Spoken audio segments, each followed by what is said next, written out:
You know who it is, the horror flick, dig a ditch, pull a switch, Big Mitch. And I'm kicking in doors with all three O's. And I'm bringing 28 101s because we Vegas sons. It's the Meadowlands. And you in the metals, man. 530 babies. You know what made me? I would bang on y'all, but I'm close. But y'all know it's a Hemi up under here. You hear me? Nah, I'm just playing. Welcome to Vegas Chronicles with your man, the horror flick from Super 6, Big Mitch. And today, like any other day, we do what we do. You know, when we huddle around this TP, we chop actual factuals, baby. But anyway, shout out to everybody that support my small platform, man. We slowly moving and grooving, man, getting to where we need to be. And you know, God willing, we go get there in time. But I would like to send a special shout out to my little partner, man. He called me yesterday, uh, Lil Molly. Um, you know, he said some things that kind of really stuck with me, man. And I got a newfound respect for that youngster. And to me, when youngsters reach out to you and he want to be a part of something positive, and I feel him. I know that youngster, man. And that youngster back when he was in that lifestyle was that youngster was something else, man. I don't care what nobody say about him. I know him, and that youngster right there was a beast. He wasn't that nice, and for him to call me, and I know when people are BSing, cause I used to be in that life, and I used to BS. But I know when people BS, and I know when people are sincere, and for him to come at me the way he did, man, I got to say I salute that young brother, man, because I told y'all in my prior videos that there's youngsters out there that want a way out, that want to, provide for their family, that want to have something and leave a legacy behind, that don't want to be caught up in this madness. And when he spoke to me, he relayed that message. He wanted to tell his story. He from the beginning of when things became, I guess you could say, hybrid. And they have a story to tell. And he not glorifying it. He just want to tell what he went through. And he been through a lot. But for him to, come in all sincerity, because that man he wanna raise his kids, and that's noble. He wanna be there for his kids. That's noble. He don't wanna be in the streets. That's noble. And these are the youngsters we should be giving our attention to, not the ones on here that's waving around, what stuff they don't need to be having. These are the youngsters we need to be paying attention to, man. So I salute that young brother, man, for making the decision to change his life and want to be a part of the solution, you know. Ain't nothing wrong with that. And if anybody criticize him for that, that shows what type of individual they are, because when youngsters come to us as elders, it's our job to guide them, man, in the right way, man. It's not that often youngsters come and seek positivity, and when they do, it's your obligation to teach them that. It's easy to teach a kid to do something wrong, but when they come to you for something that's right, you obligated, man.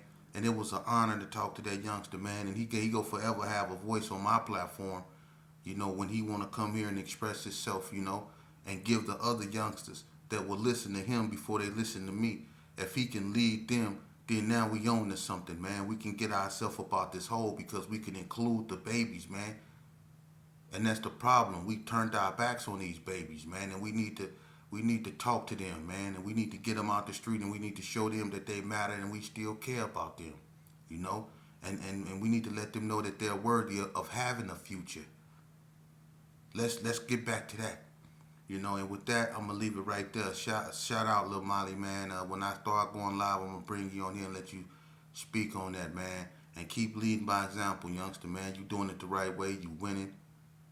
God bless you. Now, people wanted to know, and I think I did a video on this, the most dangerous error, when it came to like gang banging in Vegas. You know, you, I don't know if I did a video on this already, but if I didn't, I'll touch on it. Look, man, the most dangerous era of Las Vegas. It's been many times when Vegas really turned up. It's been plenty of wars like, Donna versus Six O's, Gerson's versus the Coast. And see, what ended up happening is what make wars so intense isn't the fact that you know these people are from over here and these people are from over here. What make the wars intense is the individual that got unalived. Like when L got killed at the Comfort Inn, L wasn't just no anybody. L was a beloved member of the Gerson.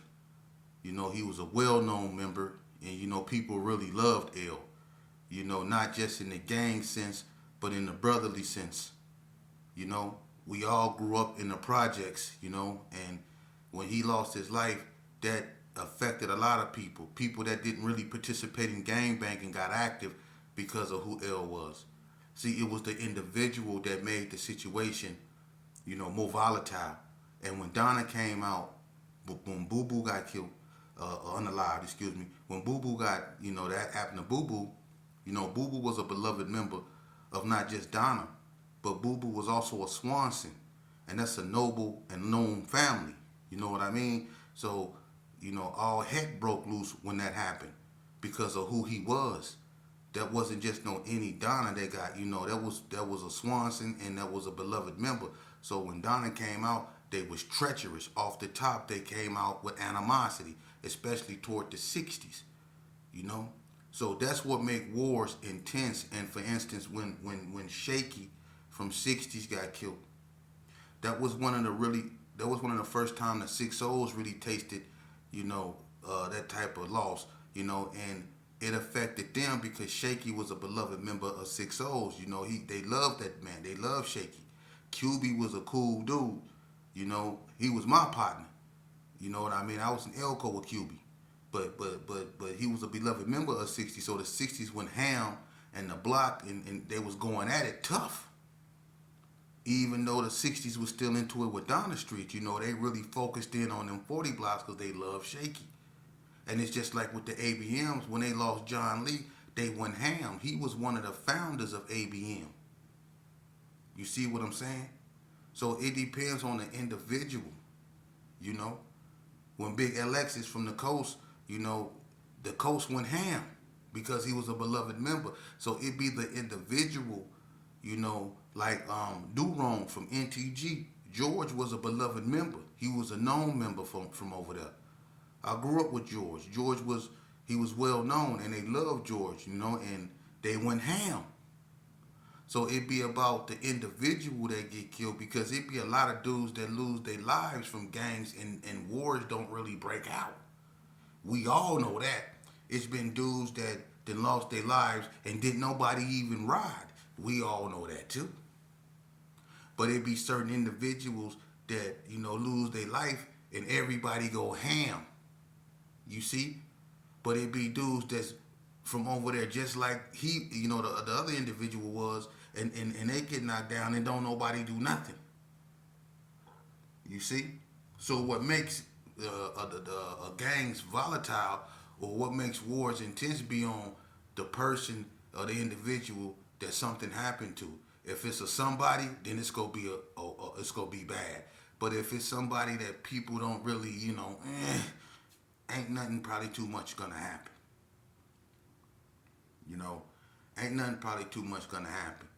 You know what I mean? So, and that's sad because I'm gonna tell you something, man. One of the bloodiest moments in Vegas history was when West Side versus Northtown was really cracking. And what made that so messed up is that it was so many people that was losing their lives up in there. Wasn't nobody safe, not even females. It was so many people that was losing their lives in that, man. Things were so out of hand. You know what I mean? And people didn't really, I guess, it was just too much anger. You know what I mean? And people wasn't really paying attention to what was happening. Vegas is too small to be that big. A lot of mothers buried their children due to that. And the only thing that stopped that, was that, internal strife happened in Northtown. White Street and Donna started, going at each other. That's what bust really all that Northtown alliance up. White Street and Donna. And then the same thing happened on the west side. It's been, sporadic incidents between Gersons and Bloods or or whatever, and that really kind of like broke up the alliance, and everything went back to where it is. You know, some people remain cordial, but for the most part, it was still it went back to how things used to be. You know, and and I'm gonna be honest with you. After the '60s and the Gersons, clash. That really was the last major war of my era. And it was that was one of the most saddest wars.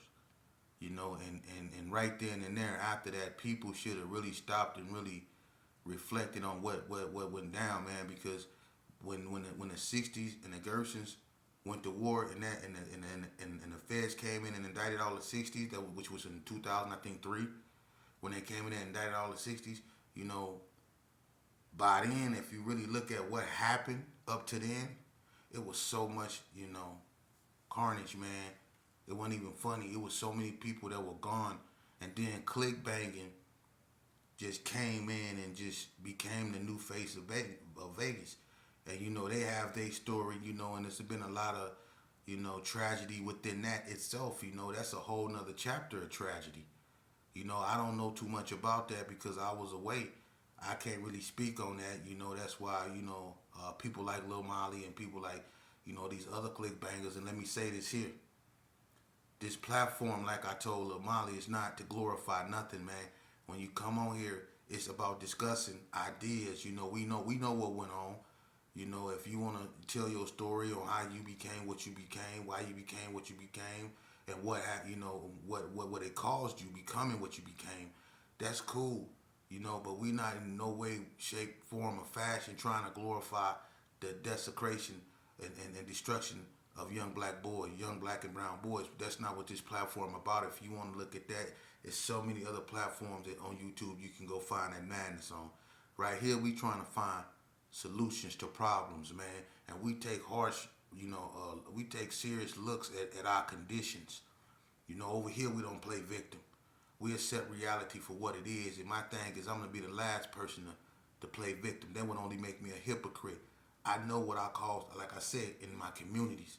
Didn't nobody make me do what I've done. I did that. I wasn't being hunted by nobody on a horse in the hood calling me the N-word. I would that no. I was the predator, preying on my own people, and sometimes I was the prey, being stalked by my own people. That's how it went in our neighborhoods. No one was over there inflicting us with some type of racial injustice. The things that happen to us, we mostly brought on ourselves, and we have to accept that, and that's our problem. We don't want to. We want to lay the blame at somebody else's feet. We want to be mad because they tore down our neighborhood. But let's be honest with ourselves. Let's really be honest with ourselves, and that's what we're afraid to do, is to be honest with ourselves. Let's be honest with ourselves. What good did we do our neighborhood? We scared everybody that lived over there from over there. We scared everybody that lived over there from over there. We spray painted everything up. We was out there shooting, doing stuff we wasn't supposed to be doing, you know. And we was being so much of a nuisance that we had law enforcement up over there driving on the grass. All up over there getting on top of the boys club with a bullhorn telling everybody if they didn't live over there to leave. Remember when the police used to do that back in the day? See, that's how bad we was being over there. We did that to ourselves, and we have to understand that. You see, we tore our communities down. Did nobody come in there and do that? We did that. We made it unsafe for little kids to play outside. We made it unsafe for them to play outside. I want y'all to really think about this, because this happened a lot where I come from. I said this before. Dudes used to come up over there and do what they do. It was wrong, but they didn't come to bother nobody. They came to do what they do, get what they was going to get, and go about their business. But instead of them coming over there, doing whatever it was they was doing, and getting what they was going to get and leave, they came over there. They got tricked into believing that they was finna get something, and then they got beat within an inch of their life, which made people didn't want to come over there no more. But not only did that happen to them, what we wasn't realizing that it was little kids that was right around there while we was doing that type of stuff. We didn't know when we was hitting people upside the head with 40 ounces and slamming 40 ounces on people and hitting people with oak sticks and jumping up on them. When we was doing all that stuff to them, it was little kids on their big wheels riding around watching us do that. Because when I was growing up, I grew up in Gearing Circle. I watched my elders do some unspeakable things to people right in my face. I was exposed to some cold things up over there, man. Some cold things. For real. I remember this one incident, Vegas Chronicles. Let me tell you how bad. It was this one incident when everybody, Gearing Circle used to be a cracking circle over there in Herbert Gershon. It used to be cracking. And Raymond and Al Williams, they bought that water to the G's, and they stayed in Gearing Circle. And my daddy used to go up over there, and everybody remember that old legend when he took that shotgun from Chester and bust him over the head with him and whooped him under a cot. Everybody remember that, huh? But I remember one day I was over there, and it was Boonch Brother Fats, it was Lobo, Big Dave Hall, Master G, a bunch of people, Willie Bucket, you know what I mean, and I couldn't stand Willie Bucket, you know what I'm saying. This guy here got cowlicks. It looked like the top of his head throwing up West Side, for real. He had cowlicks. Man, I couldn't stand him because when I was a young kid, you ask Willie Bucket for some money, he get to talking in Chinese. Choing, choing, choing, choing, choing, choing. He get to doing all that stuff there, you know what I'm saying? You ask him for $2, he get to going choing, choing, choing, choing, choing. Couldn't stand this. Man. Anyway, one day we was out there and, this cat came up there and he had a stick and he asked Master G, he said, hey man, can I get my money? And Master G kept telling him, you better go. And he kept, I don't know what he wanted from Master G, but back then, Master, you didn't approach Master G, like that, you know what I mean? And this cat kept asking Master G, I don't know for what, light skinned dude, I ain't gonna never forget this. And he wouldn't leave Master G alone, and he had that stick. And Master G said, you better go. I ain't gonna tell you no more. And Master G kind of talked slow. You know what I'm saying? You better go. So dude got kind of like close to Master G, and Master G snatched the stick from him. And when he snatched the stick from him, Master G hit him in the head with it. Bam! Bust his head open, right? So he said, I told you to go, man. So dude's sitting out there leaking. And he won't leave Master G alone. Master G told him, he said, you better go. And they was on the side of Puddin' House. And Puddin' had a son, everybody that stayed in Gearing Circle know Puddin' stayed on the opposite end of Eva with the Sanders. He was on the side of Puddin' House, right? And I'm sitting right over there just looking on my green machine. I'm looking right at it, right? So when he hit him in the head with the stick, I stopped. Because I was like, because it was loud. Bah! Hit him in the head and he started bleeding, right? So he wouldn't leave Master G alone. And Master G said, you better go on. And dude kept coming by Master G, man. And next thing you know, Master G hit him again with the stick. But this time the stick broke over his head, right? And then he fired on him. And when he fell, oh my God. Oh my God, dude. Oh my God, man. Master G had on some Chucks. And they was the white Chucks.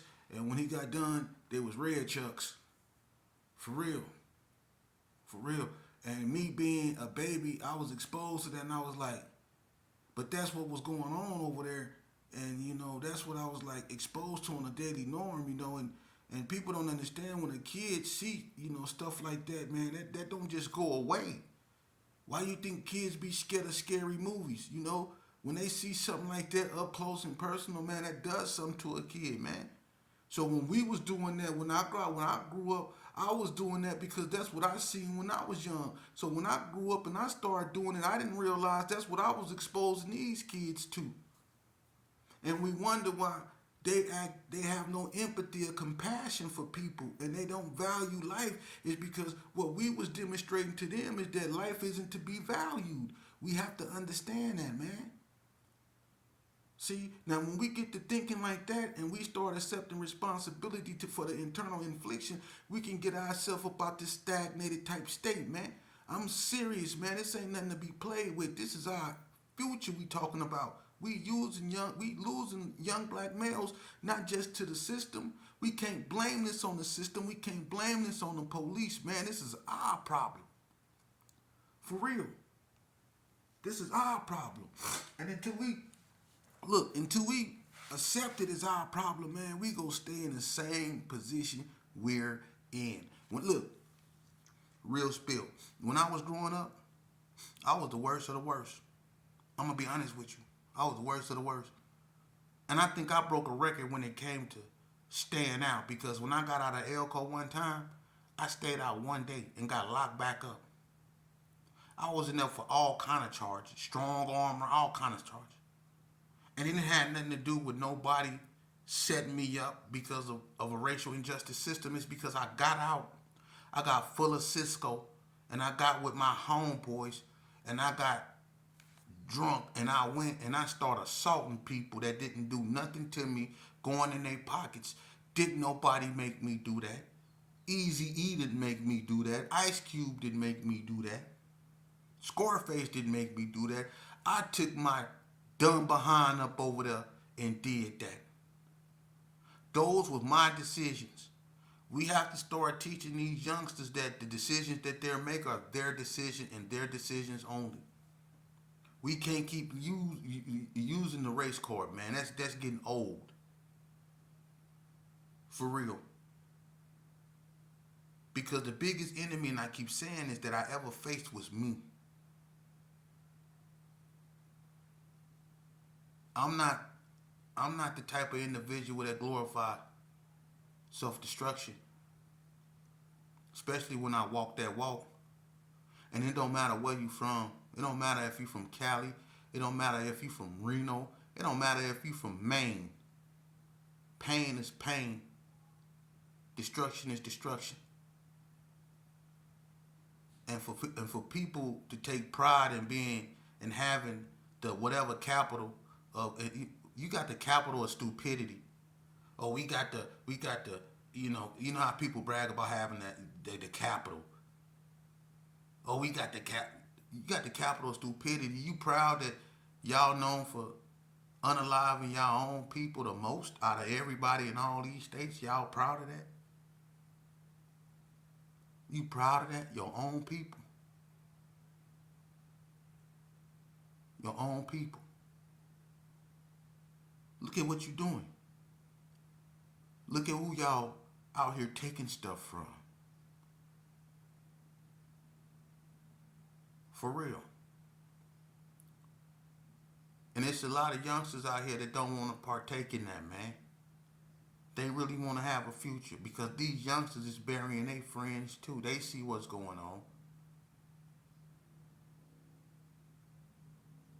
And we got to stop playing this victim role for real, because if you want to play a victim, play a real victim.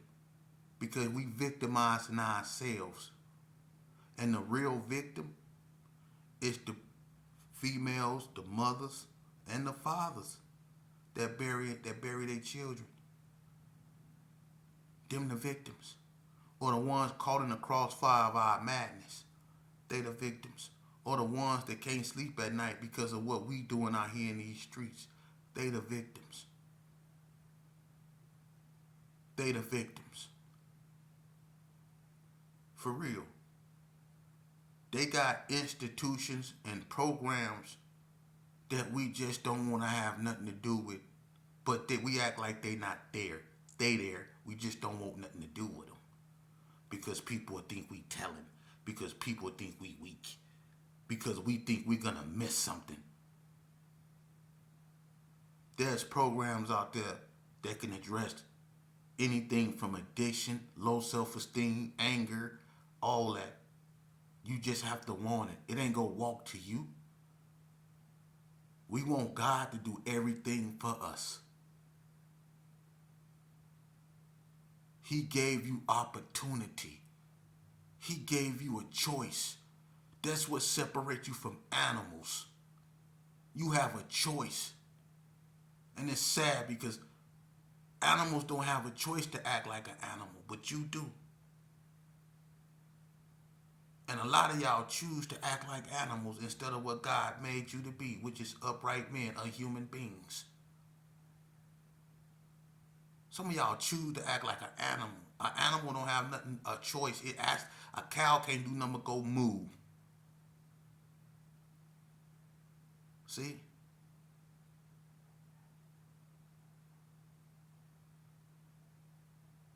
But you have a choice.